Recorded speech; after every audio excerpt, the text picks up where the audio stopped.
Vidéki szórványban magyar ízekre kíváncsi, azoknak jó szívvel tudom ajánlani Székelykevét, azt a falut, ahol a megmaradás záloga a falusi turizmus.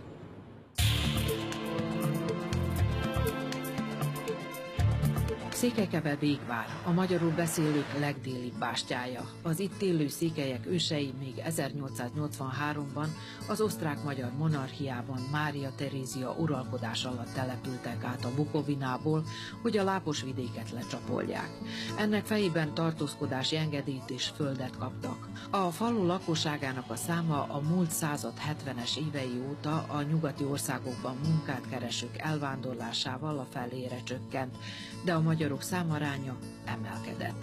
Jelenleg a lakosság 90%-a magyar ajkú.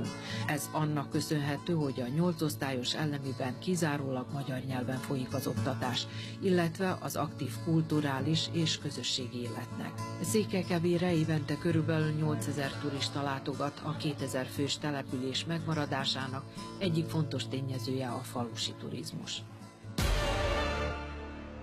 Maradunk, hogy a tüzet tartsuk itten helybe, hogy legyen hova hazajöjjenek az elvándorlók, és legyen hova eljöjjenek önök, és magyar szóval tudjuk fogadni itten Székelykevén.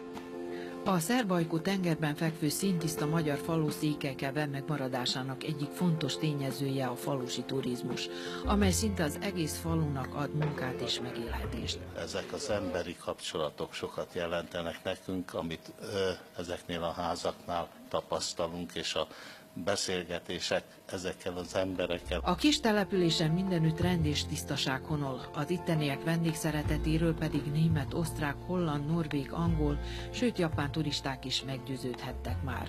Nagyon örvendek, hogy az anyaországtól ilyen távol még léteznek magyarok. Az itt élő székelyek ősei még 140 évvel ezelőtt települtek át a Bukovinából, és a magyar nyelvű oktatásnak, no meg a közösségi illetnek köszönhetően még mindig ízes, szép magyarsággal beszélik nyelvüket.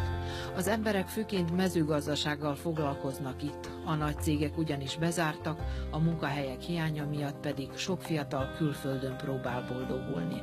A turizmus ezért komoly bevételnek számít a faluban.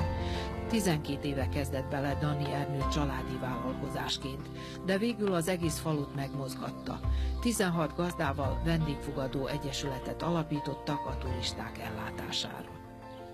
A faluban nagyon sok olyan rendbetett családi ház van, amelyiknél ott van egy-két szoba, amelyik kiürült, elmentek a fiatalok, gyerekek, férjhez mentek, megnősültek, és nagyon jól jönne a családnak egy kis plusz bevétel. A turizmus fellendülése a külföldre távozott fiataloknak is reményt ad a hazatéréshez.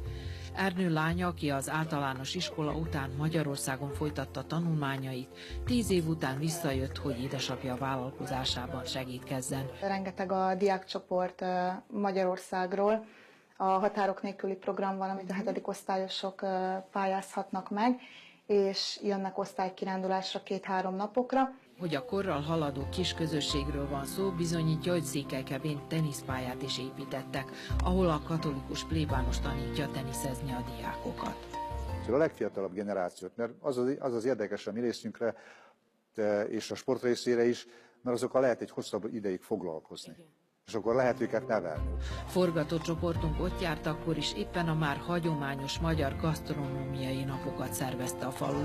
A kis település szinte varázsütésre megtelt emberekkel, akik nem csak a környékről, hanem a határon túlról is érkeztek, bizonyítva, hogy ha van összefogás, akkor a legmostohább körülmények között is működnek a dolgok.